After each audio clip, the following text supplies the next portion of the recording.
Ngày 25 tháng 7 vừa qua, thì Bộ Ngoại giao Mỹ vừa đưa ra thông báo tạm dừng chương trình miễn phỏng vấn khi gia hạn visa du học, du lịch hoặc là lao động ngắn hạn.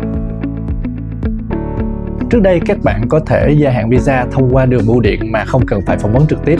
Tuy nhiên, thời gian sắp tới đây, mọi trường hợp hầu hết đều phải phỏng vấn lại. Các chuyên gia thì đưa ra lời khuyên là ở thời điểm này thì các du học sinh và các anh chị đang có lao động ở Mỹ thì nên đặt lịch hẹn phỏng vấn sớm để tranh thủ cho kịp cái thời gian nhập học hoặc là lao động làm việc. Nếu bạn đủ điều kiện để được miễn phỏng vấn thì hãy nộp đơn gia hạn trước ngày 2 tháng 9 để tránh được những rủi ro và tiết kiệm được thời gian của mình.